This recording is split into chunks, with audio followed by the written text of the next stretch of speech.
Où aussi?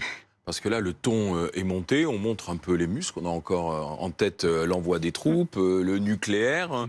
Qu'est-ce qu'on va faire? On va calmer le jeu face à Vladimir Poutine aussi ce soir? Alors, Au-delà de la politique intérieure, Thierry Arnaud?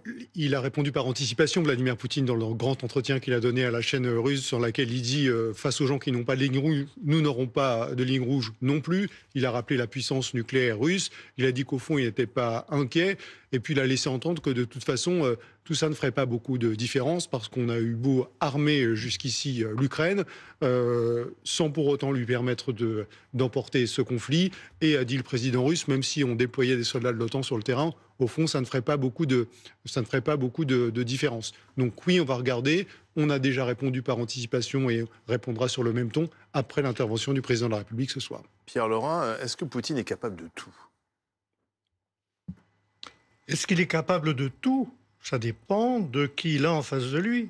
Si ceux qui sont en face de lui sont capables de tout, il sera capable de tout.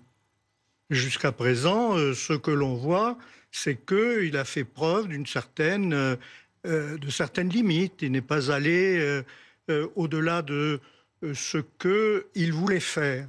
Ce qu'il voulait faire, c'était détruire l'armée ukrainienne. Il est en train de réussir. Il voulait récupérer des territoires russophones. Il est en train de réussir. Est-ce qu'il veut aller plus loin? Mais il n'en a pas les moyens. Il n'a pas les moyens d'aller plus loin. Comment ferait-il pour attaquer au-delà de, disons, la ligne du Dniepr? Avec quoi? Il faudrait des forces d'occupation. Il faudrait beaucoup de soldats. Donc ce n'est pas une menace pour nous, à vous écouter. Non, il ne représente pour personne. Il s'arrêtera à la Crimée et au Donbass, terminé. A priori, oui. Et d'ailleurs, c'est ce que pense... C'est pas le discours d'Emmanuel Macron. Non, c'est ce que pensent la plupart des autres chefs d'État européens qui ne veulent pas envoyer de troupes. Pourquoi ils ne veulent pas envoyer de troupes? Pour ne pas être engagés dans un conflit qui, finalement, ne les concerne pas. À commencer par les Allemands. Le seul qui est sur la même ligne qu'Emmanuel Macron, c'est le président Joe Biden, qui dit donnons 60 milliards, 61 milliards à l'Ukraine pour financer notre industrie d'armement. En fait, c'est ça le but. C'est financer l'industrie d'armement américaine. C'est pas d'aider l'Ukraine. Il n'ira pas à Kiev, Poutine, donc. Michael Présent. Non. Le moins qu'on puisse dire, c'est pas de raison d'aller à Kiev. Pour Poutine, les lignes sont très fluctuantes. Et sur les buts de guerre, Monsieur Laurent parle de récupérer les provinces russophones, certes, et c'est d'ailleurs le cas en réalité. Mais le premier but de guerre, c'était pas celui-là. C'était de décapiter l'État ukrainien et de mettre à sa place un État fantoche qui serait à sa botte. Ça n'a pas réussi. Donc les buts de guerre, encore faudrait-il qu'il les formule. À vrai dire, on n'en sait rien. Il a peut-être revu ses ambitions parce qu'il n'a pas réussi justement. Oui, mais ça s'arrête où? Parce que vous savez, des provinces russophones, il n'y en a pas qu'en Ukraine. Il y en a en Lettonie, il y en a dans différents... En Moldavie, la Transnistrie notamment. Donc on ne sait pas en réalité. Et lui-même ne fixe pas quelles sont ses limites et quels sont ses objectifs réels. Je ne suis pas d'accord dans la mesure où on sait très bien quelles sont ses limites, puisqu'il y a eu un accord de paix qui a été signé pratiquement signé. Les Ukrainiens étaient d'accord en mars-avril 2022, c'est-à-dire au bout de à peine quelques semaines. Et ce que demandaient les Russes, c'était la neutralisation de l'Ukraine, c'était la Crimée, la reconnaissance de la Crimée comme russe, et puis discuter sur le sort du Donbass avec des élections locales, etc. Donc, quand M. Medvedev, vice-président du Conseil de sécurité, dit qu'il faut anéantir l'intégralité de l'Ukraine et prendre le contrôle de Kiev, il ne faut pas écouter les mots d'un des principaux responsables de la Russie. Je pense qu'il est plutôt dans l'extravagance plutôt que dans la réalité. Et il parle au nom de la Russie, quand même. Il parle au nom de lui-même. C'est son chaîne Telegram privée. Par ailleurs, vous disiez que le seul soutien d'Emmanuel Macron, c'est Joe Biden. Il y a quand même d'autres pays qui sont relativement proches de la vision du président de la République. Il y a les pays baltes, il y a la Pologne. Les pays baltes ont combien de divisions? Mais je donne une précision factuelle. Il y a la Pologne, et puis il y a aussi les Britanniques qui ont reconnu qu'ils avaient des soldats d'ores et déjà sur le terrain. Il n'est pas question pour eux, disent-ils, d'un déploiement d'ampleur, mais ils sont prêts à mettre des soldats en Ukraine. Nous aussi, nous avons des soldats sur le terrain. Ah bon? Nous aussi, oui, bien sûr. Nos missiles Scalp Vous pensez que ce sont les Ukrainiens qui les guident? Ce qu'on appelle des conseillers militaires, c'est ça? C'est des conseillers militaires, mais ce sont des soldats. Hein. Ce n'est pas des civils qui sont là-bas. Et ils ne doivent pas y être. Ils ne devraient pas. À la différence des Britanniques, ça n'a jamais été dit officiellement. Voilà. Oui, c'est pas dit officiellement. On va justement s'intéresser aux relations, puisqu'on évoque Vladimir Poutine, aux relations entre Vladimir Poutine et le président Macron, justement avec Jeanne Daudet ce soir. Bonsoir Jeanne. Bonsoir. Et c'est vrai que quand on regarde la chronologie des événements, en fait en 5 ans, on est passé de tout va bien à tout va mal quasiment. Et oui, pourtant, tout avait si bien commencé entre les deux hommes. Mai 2017, Emmanuel Macron est élu depuis 3 semaines lorsqu'il reçoit en grande pompe le président russe Vladimir Poutine. Une visite sous les dorures de Versailles avec tapis rouge, vous le voyez, poignée de main appuyée. Les deux hommes affichent une complicité, presque des sourires entre les deux, notamment lorsqu'ils se promènent un peu plus tard accompagnés de leurs seuls interprètes dans les jardins de ce château de Versailles. Les sujets abordés sont vastes à l'époque. Situation en Syrie, sort des personnes LGBT en Tchétchénie, échanges culturels entre les deux pays ou bien encore déjà la situation en Ukraine. 2 ans plus tard, quelques jours seulement avant le sommet du G7 à Biarritz, Emmanuel Macron tend à nouveau la main à son homologue russe en le recevant au fort de Brégançon alors qu'il y séjourne avec son épouse Brigitte Macron. La rencontre se fait là encore avec le sourire entre les deux hommes. Le but est de maintenir de bonnes relations avec la Russie, exclue des discussions du G7, ex-G8 depuis l'annexion de la Crimée. Écoutez le président Emmanuel Macron à l'époque. La relation de la France et de la Russie et de l'Union européenne est absolument déterminante. Je sais tout ce qui a pu nous séparer, les malentendus des dernières décennies. Je sais aussi les débats qu'il y a sur la relation avec l'Occident. Je sais une autre chose, c'est que la Russie est européenne, très profondément. Et nous croyons dans cette Europe qui va de Lisbonne à Vladivostok. Ce à quoi je crois, c'est que nous avons à réinventer une architecture de sécurité et de confiance entre l'Union européenne et la Russie. Une cordialité affichée qui tranche avec l'image qui fera le tour du monde en février 2022, celle de la rencontre entre les deux hommes d'un bout à l'autre d'une large table à Moscou, officiellement pour maintenir les distances barrières en temps de Covid. L'ambiance est glaciale et le ton, vous allez l'entendre, est beaucoup plus grave. Je crois que chacun aura vu que vous avez une vision forte, qui parfois n'est pas la même que celle des Européens ou des Occidentaux, le point n'est besoin ici de le souligner, et qui marque très clairement des différences de vue qu'il faut assumer et que nous avons d'ailleurs regardé l'un et l'autre. Moi, je crois dans l'Europe et l'unité de l'Europe. Quelques jours plus tard, la Russie envahit l'Ukraine, c'est le début de la guerre. Les deux hommes s'appellent plusieurs fois. Dans les mois qui suivent, le président français hausse le ton, se veut de plus en plus ferme, notamment en juin 2022, à l'issue d'un nouveau sommet du G7. Ce n'est pas l'Ouest qui s'oppose au reste du monde, mais bien le camp de la paix contre celui de la guerre. La Russie ne peut ni ne doit gagner. Et donc, notre soutien à l'Ukraine et nos sanctions contre la Russie se maintiendront aussi longtemps que nécessaire et avec l'intensité nécessaire durant les prochaines semaines et les prochains mois.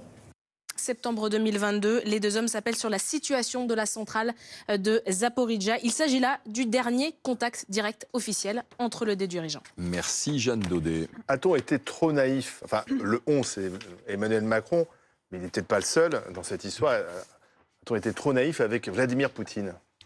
Alors, ce qui vous répondrait probablement, c'est que les circonstances ont également drastiquement changé. D'abord, ce qu'il a constaté, c'est que cette politique de la main tendue, pour dire les choses de manière un peu simple, cette volonté de maintenir le dialogue n'a produit aucun résultat tangible, bien au contraire. Ensuite, ce qui a changé, c'est, du point de vue français, l'agressivité de la Russie, qui mène des combats contre nous aujourd'hui très clairs, vous l'avez rappelé tout à l'heure, dans l'espace informationnel, des attaques cyber, des manœuvres militaires aussi, à hostile, lorsque nos avions volent dans l'espace international, par exemple. Donc il y a un message d'agressivité beaucoup plus fort, un message et des actes d'agressivité qui sont beaucoup plus forts de la part de la Russie. Il y a également les inquiétudes sur la fragilité de l'Ukraine qui contribuent à durcir le ton. Et puis il y a un paramètre qui est très important aussi dans cette fermeté française et dans cette volonté d'essayer d'amener l'Europe à cette position, c'est l'incertitude concernant l'élection aux États-Unis, la possible réélection de Donald Trump, qui a très clairement laissé entendre qu'il ne soutiendrait plus militairement l'Ukraine. Pierre Lerin, il y avait le titre du Monde qui disait Emmanuel Macron, c'est la colombe devenue faucon. Mais c'est les circonstances qui ont obligé Emmanuel Macron à changer de ton et à changer de position et de stratégie. On peut également renverser la situation, hein, parce qu'au moment où Emmanuel Macron reçoit Vladimir Poutine à Versailles, et au moment où il le reçoit à Brégançon, on est en plein dans les négociations qui pourraient résoudre le problème du Donbass avec l'application des accords de Minsk. Or, il se trouve que les accords de Minsk, ce n'est pas la Russie qui ne les a pas respectés, c'est les Européens, c'est les Français et les Allemands, comme l'ont avoué d'ailleurs Angela Merkel et François Hollande. Pour lui, pour le président Poutine, c'était un camouflet. Parce que d'un côté, on lui disait oui, on va respecter les accords, et de l'autre côté, il n'en était pas question. Et lorsque vous voyez cette longue table... Donc, celui qui s'est fait avoir, c'est Poutine. Et donc, en fait, il était quasiment dans la légitime défense. Tout le monde s'est fait avoir. Mais ce qu'il faut faire également, c'est reconnaître que la politique des États-Unis a été particulièrement agressive en Ukraine à l'égard de la Russie. Donc, les torts sont partagés ? Il est sans doute vrai que Poutine s'est senti trahi par les Occidentaux, à tort ou à raison. Mais il ne faut pas oublier non plus le bénéfice qu'il en tire sur le plan intérieur. Et je pense que ce n'est pas du tout anodin.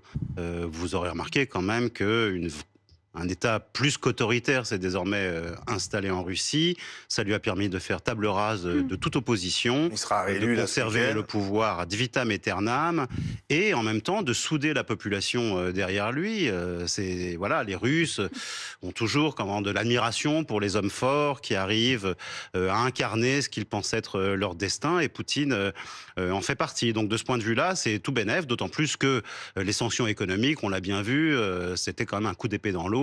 Économiquement, la Russie ne s'est jamais aussi bien portée qu'aujourd'hui. Alors parlons-en, donc parce que tout ça est à mettre au bénéfice pour la population russe sur le compte de Vladimir Poutine. J'espère que la question sera posée ce soir à Emmanuel Macron, parce qu'on nous a quand même expliqué qu'on allait mettre à genoux l'économie russe.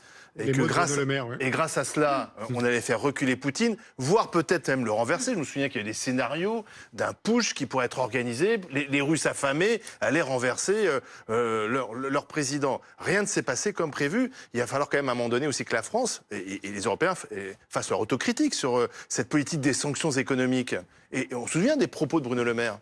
Mais les propos, il faut voir quand même une chose, c'est que au fond, il y a une forme d'impuissance française face à Poutine et au rouleau compresseur belliqueux que constitue. C'est pas le scénario que nous avait été vendu. Non, et je vous confirme, on nous en a vendu beaucoup des scénarios, Olivier. Et moi, je trouve qu'il y a quelque chose d'intéressant sur si vous voulez, dans la posture d'Emmanuel Macron à l'endroit de Vladimir Poutine depuis le départ, c'est-à-dire qu'il a voulu, Emmanuel Macron, créer avec Vladimir Poutine une relation singulière, assez cash, virile, franche, dès le départ. C'est-à-dire que dès le premier coup de téléphone de Poutine à Macron, au lendemain de l'élection d'Emmanuel Macron, ça s'est noué comme ça entre ces deux hommes-là. C'était deux fauves, c'est pas qu'ils sont devenus copains, c'est qu'il y avait une forme de virilisme de part et d'autre et de relations où chacun disait les choses à l'autre, mais en gardant le dialogue. Et d'ailleurs, on le sait, parce qu'il s'en est justifié longtemps, il a eu à s'en justifier longtemps. Emmanuel Macron a été le dernier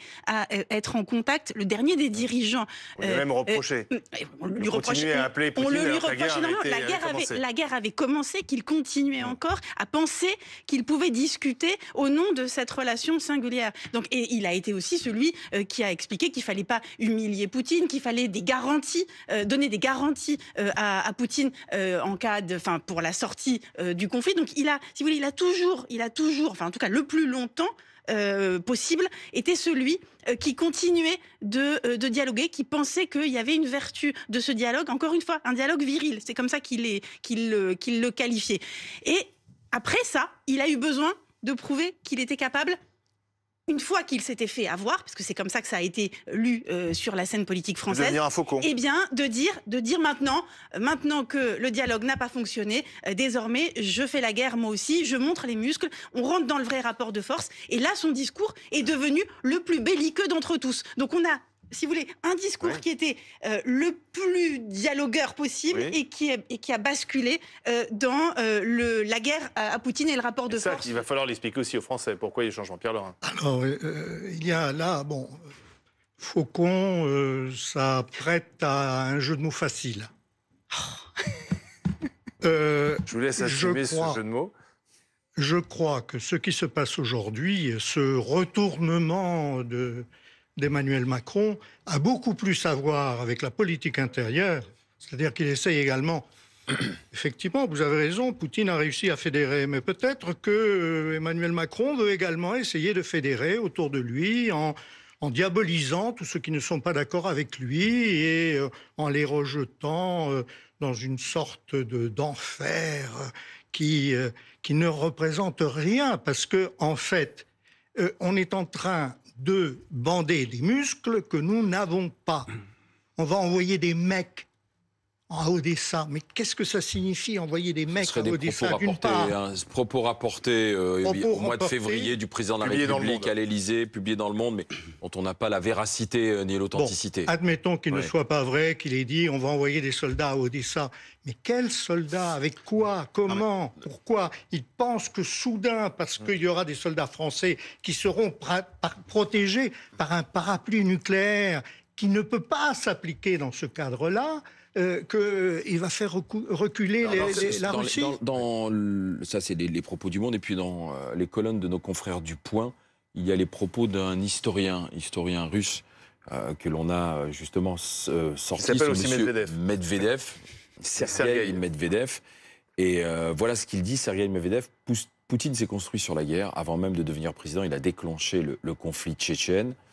Et il continue, il explicite. Il y a eu ensuite la guerre en Géorgie, l'annexion de la Crimée, la guerre en Syrie, la guerre en Ukraine. Poutine se maintient au pouvoir depuis 25 ans grâce à la guerre. C'est son explication.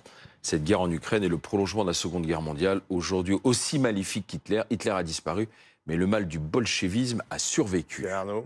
Oui, c'est vrai qu'il y a une succession de conflits depuis l'arrivée de Vladimir Poutine au pouvoir, ça ne fait absolument aucun doute, les faits sont là. Alors vous parliez d'un enfer qui n'existe pas, je pense qu'on peut poser la question aux Ukrainiens, on peut poser la question aux opposants russes. Il y a une forme d'enfer qui existe aujourd'hui. Et s'agissant de la France, encore une fois, à charge au président ce soir de montrer que la menace est réelle, directe, présente aujourd'hui, et qu'il faut y répondre. Merci à tous. On va maintenant parler de l'affaire Sciences Po, parce que les remous